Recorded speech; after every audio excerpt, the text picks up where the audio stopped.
私は海にほど近い温泉地で夫と共に老舗旅館を営んでいる。かつては新婚旅行のメッカとして東京から気軽に行けるリゾート地としてこの温泉地は重宝されていた。社員旅行や慰安旅行が盛んだった時代は多くの団体客で賑わったのが懐かしい。しかしバブル崩壊の影響もあって企業の保養所などは数多く閉鎖された。慰安旅行などの団体客の需要を見込めなくなった旅館の廃業も相次いだ。衰退の一途をたどっていたこの町も、最近では新たな取り組みの甲斐もあり、徐々に活気を取り戻しつつある。地方創生に向けての官民一体となった働きによって、観光地としての魅力を再生させようとするムーブメントが起きたからだ。だけど、その流れにうちの旅館は乗りそびれてしまった。ちょうどその頃、旅館の主人である夫が大病を患ってしまったからだ。おかみである私も手術などの付き添いのため病院に通う日々が続いた。それにより一定期間休業することを余儀なくされる。先代である大旦那と大おかみも他界しているし、旅行の看板である主人とおかみが不在では、お客様を迎え入れることができなかったのだ。しばらくして旅館は再開したが、主人の入院生活は長引いた。その間、おかみである私が何とか一人で旅館を切り盛りする。古くからの常連客は応援の意味を込めて宿泊しに来てくれた。またおかみさんの顔を見に来るよ。だから旅館は続けてくれよな。ご主人にもお大事にと伝えておいて。そう言ってもらえた時には思わず涙が溢れてしまった。お客様に真心を込めておもてなししてきた私たちの歴史を肯定してもらった気がして。でも、新規のお客様はなかなか獲得できなかった。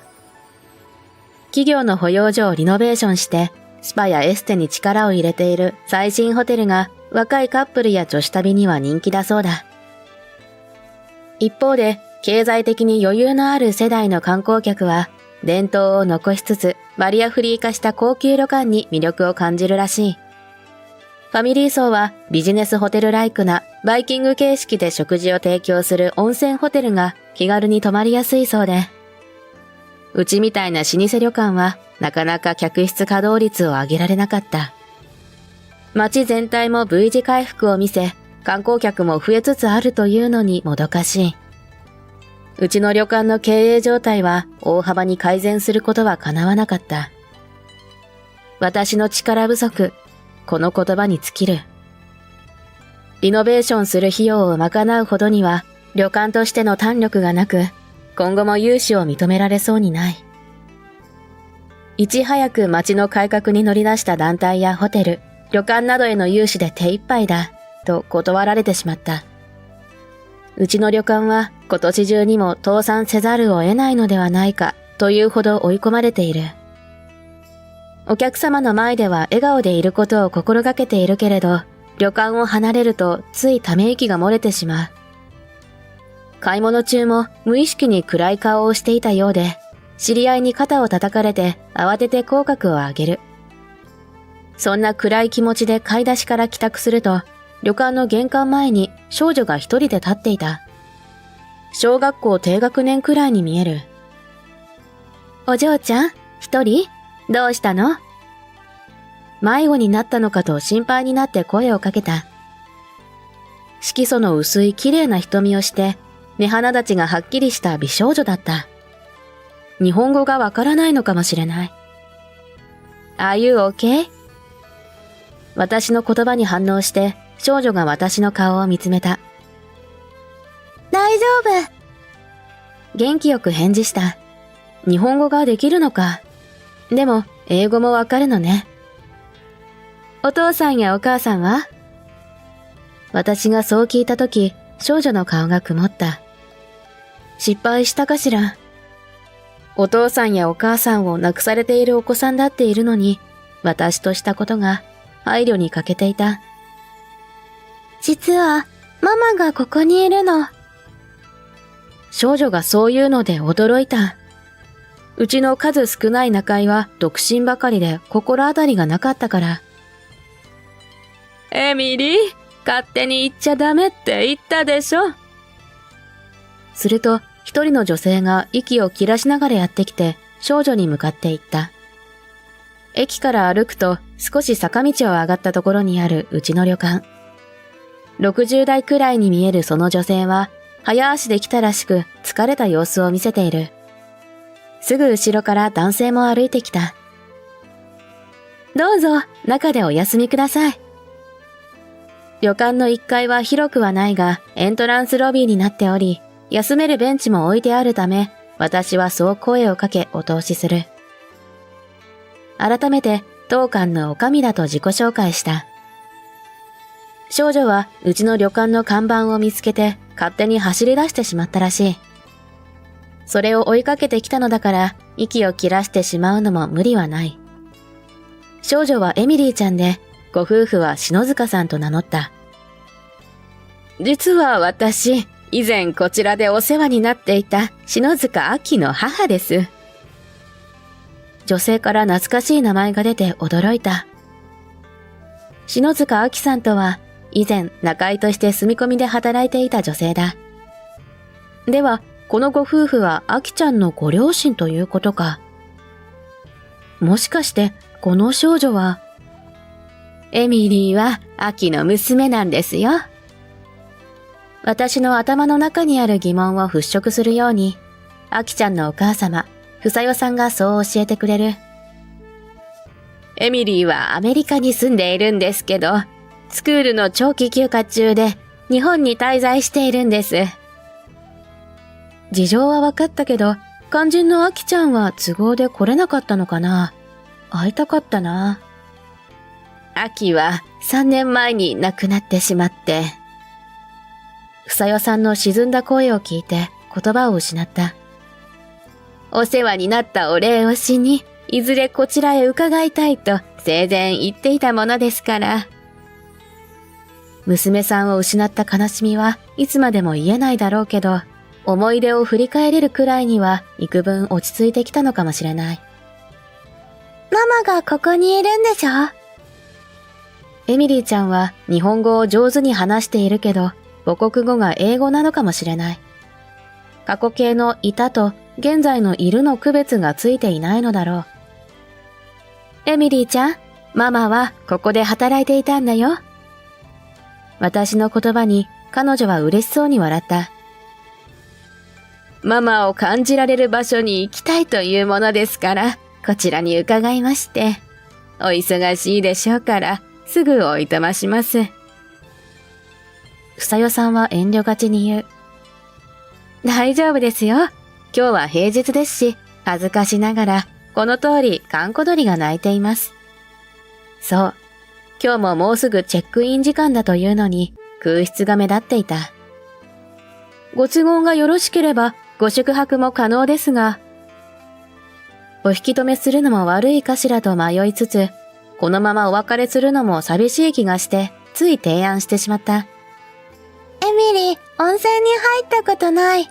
お泊まりしたいな。いいでしょ、じいじい。それまで無表情で無口だった篠塚さんは、孫に弱いらしく顔をほころばせる。そうだったの。ゆっくり温泉でも入っていって。私の言葉に篠塚夫婦は顔を見合わせてうなずいた。やったー！祖父母の承諾を得て、エミリーちゃんは飛び上がって喜ぶ。こんな可愛いお客様をもてなすことができるのなら、むしろ私の方が喜びでいっぱいだ。篠塚さんに宿帳に記入してもらい、急いで中江に部屋へ案内するよう申し付けた。食物アレルギーの有無などを確認して、板帳に3人分の追加をお願いする。それからは子供のいない私には夢のような時間だった。私はエミリーちゃんの可愛さ、愛らしさにすっかりメロメロになったからだ。たった数時間だったけど、目に入れても痛くないという表情で孫を見る篠塚さん夫婦の気持ちがよくわかった。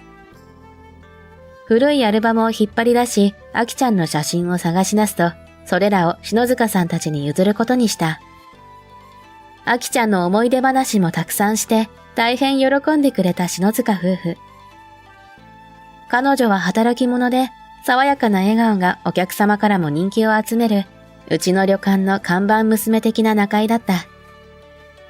エミリーちゃんはハーフで、欧米の方の特色も多く見られる顔立ちだけど、笑顔からあきちゃんの面影を感じる。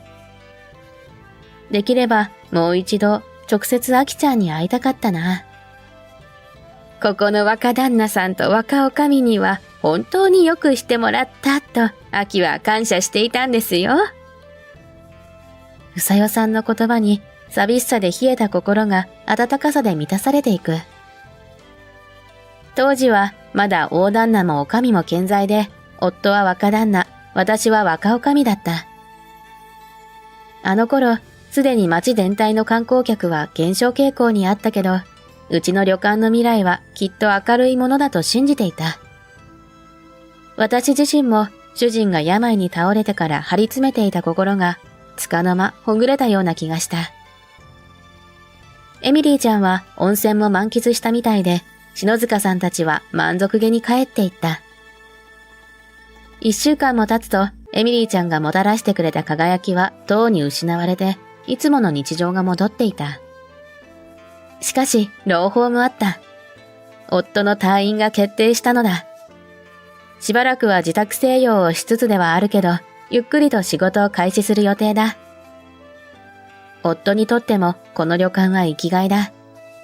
本当に倒産に陥るその日まで精一杯旅館の主人として全うしたいはず。そんなある日、旅館の前に一台の高級車が止まった。その車から颯爽と降りて、ほうきで玄関を掃除していた私の目の前に現れたのは、見知らぬ外国人の男性だった。若女将。いや、女将さんか。お久しぶりです。外見とは裏腹の流暢な日本語だった。それにしても、お久しぶり？彼はオーダーメイドで仕立てたとわかるような体にぴったりと合った上質なスーツを着ていた。こんな立派な高級車に乗った外国人の方と以前お会いしていたかしら。女将としての経験からか記憶力はいい方だと自負していたけど思い出せなかった。あの頃は髭をもじゃもじゃ生やして T シャツにジーンズ姿が定番だったからな。わからないですか？彼は照れ笑いをしながら言った。髭もじゃで T シャツにジーンズ？もしかして。彼の顔をよく見ると懐かしい顔が浮かび上がってきた。エース？彼のファーストネームを呼ぶと顔がパーッと明るくなった。覚えていてくれましたか？声を聞いてより懐かしさが蘇ってきた。彼との初対面はインパクトが大きかったので忘れるはずがなかった。この旅館をリピーターとして何度か訪れてくれたお客様の中でも1位2位を争うくらい印象深いお客様だったから。先ほど一見して思い出せなかったのは彼があまりにも様変わりしていたからだ。先日はエミリーとお父さん、お母さんがお世話になりました。エミリーってあのエミリーちゃんのこと？エミリーちゃんの容姿を思い出すと、そうか、と納得した。篠塚さんたちにお泊まりいただいたあの日は、あきちゃんの思い出話に花を咲かせてばかりで、エミリーちゃんのお父さんのことはすっかり失念していた。アメリカで仕事をしていて忙しいということだけ聞いていたけど、彼、エース・ウィルソンがエミリーちゃんの父親ってことか。エースは約9年前、バックパッカーとして日本を旅していた時に出会ったお客様だった。彼との懐かしい記憶が蘇る。背の高い外国人の男性は右霊とは言い難い、くたびれた T シャツと土のついた汚れたジーンズでふらっと現れた。風貌から若者と言われる年齢だと判断した。止めてもらえますか？彼は自信なさげな顔でつぶやいた。もちろん、喜んで。当時若旦那だった主人はにこやかにうなずいた。彼はほっとした顔をしてアメリカから来たエース・ウィルソンなど名乗った。小汚い格好だったので、いろんな旅館に断られたんです。確かに予約なしの一見さんで外国人の方というだけで警戒する旅館やホテルは多いかもしれないなぁと納得した。でも主人と私はせっかく来日してくれた外国人の方に旅が嫌な思い出になってほしくなかったのだ。そしてエースの部屋担当をしてくれた仲居がアキちゃんだった。彼は翌日チェックアウトする際に見送りの列に並ぶアキちゃんに告白した。一目惚れしました。僕のお嫁さんになってください。従業員一同、衝撃の展開にあっけに取られたのをよく覚えている。当のアキちゃんは赤面して固まってしまった。まだ20歳を過ぎたばかりの彼女には結婚という言葉すら現実味がなかったんだと思う。もちろんその場でお断りしていた。エース自身も旅の恥はかき捨てとばかりにその場の勢いだったのだろうと誰しもが思っていた。しかし彼はそれから何度か旅館を訪れた。エースの人柄を深く知っていくうちに従業員全員が彼のファンになってしまった。明るくて優しくて誰かが困っていたら進んで親切に助けてくれて、日本についてもものすごく勉強熱心だったから。だけどある日、本国に帰らなければならなくなったと別れの挨拶をして旅館に姿を見せなくなった。それから1ヶ月もしないうちにアキちゃんも一身上の都合でと告げて退職してしまい、二人とはそれっきりになっていたのだ。実は僕が帰国した後にアキが僕の気持ちを受け入れてくれてアメリカに来てくれることになったんです。9年ぶりにアキちゃんが退職した真相を知った。そこに情熱的な恋物語が秘められていたなんて。そうならそうと言ってくれればよかったのに。私はアキちゃんを妹のように思っていたのに水臭いとほんの少しの寂しさを感じた。お客様と恋仲になってしまったことが後ろめたかったみたいです。すべての原因は僕なんですけど。エースは頭をかいた。そんなこと気にすることなかったのに。エミリーが成長してお行儀よくできるようになったらお泊まりに行こうねって話していたんですが、アキがあんなことになって。エースは今にも泣き出しそうな顔をしていた。アキちゃんがこの世から去った原因は不慮の事故だったと、前回篠塚さんたちが泊まった時に聞いていた。この間エミリーちゃん、とってもお行儀よくしていたわよ。ああ、今日は一緒じゃないのね。また会いたいと思っていたのよ。励ますようにわざと明るい声を出した。いえ、今日はビジネスの話で来たんです。ビジネス？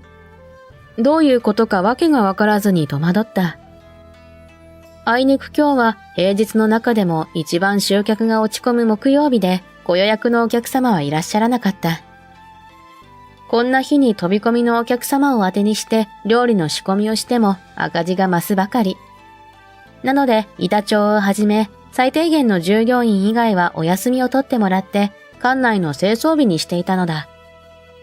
今日出勤してくれている中でエースがよくうちの旅館に宿泊していた頃から働いていたのは仲居頭ぐらいだった。その仲居頭にエースを紹介すると目を丸くして驚き再会を喜んだ。そして仲居頭に後のことを頼んでエースの車に乗せてもらい夫のいる病院へ行くことになった。ちょうど午後の面会時間が開始するタイミングだったから。無事に退院が決まったこともあり、顔色が随分良くなった夫は、エースの登場に悲鳴に近い声を上げた。一通り再会の挨拶を済ますと、エースは今回うちの旅館を訪ねてきた本題を話し始める。実は彼はアメリカに帰ってから立ち上げた事業で成功したそうだ。今回の来日は東京に日本支社を設立するため。長期滞在になるのでエミリーも同行したのだという。彼が経営するのは海外旅行を専門にした旅行会社だ。アメリカ発のヨーロッパツアーを中心に展開していたのだが、ここのところ日本への旅行希望者が増加しているそうだ。すでに大手の旅行会社も参入しているが、彼の会社は独自路線で個人旅行客向けに細やかなニーズに応えるプライベートプランを提案している。多くの顧客を受け入れるため、本格的に日本支社を設立しようということになったらしい。彼が若き日にバックパッカーをして日本を旅行していたのも、その情報収集のためだったのだ。彼の顧客の多くが求めるのは、アニメなどのジャパニーズカルチャーを本場で味わいたいということ。そして、ジャパニーズスタイルの伝統的な温泉宿に泊まりたいということ。ジャパニーズカルチャーの聖地である東京からアクセスしやすい場所に位置しているので、ここはまさに条件に合致するとのことだった。花火大会も盛んなこの温泉地は、日本の風情を感じつつ、利便性を求めるアメリカ人にも評判がいいそうだ。しかし、ジャパニーズスタイルを求めているからといって、高級旅館はニーズに合わない。彼らがより旅行資金を使いたいのはジャパニーズカルチャーの方だからだ。今、日本人の国内旅行者向けに流行っているスパを併設したホテルなら、欧米の地のリゾート地に腐るほどある。うちのような老舗旅館は彼が構想するプライベートプランにおあつらい向きだという。亡き妻との思い出の場所がなくなることは寂しいし、ビジネスとしても成立するので、ぜひ業務提携したいという申し出だった。改装費用を出資します。もちろん、きちんと回収できるようにビジネスモデルを設計します。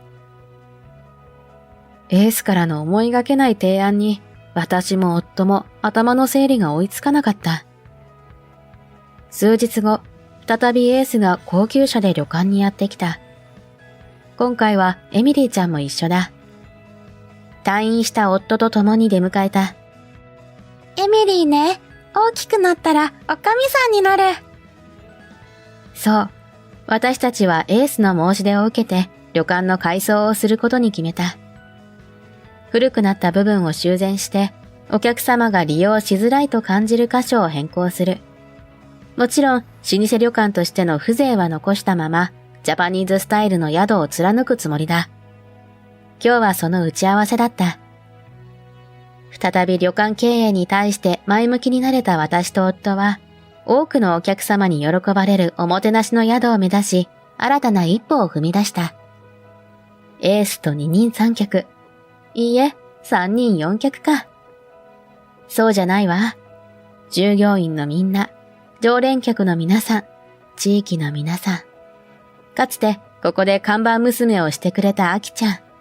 たくさんの方の力を借りて。かわいいエミリーちゃんの笑顔も活力になるしね。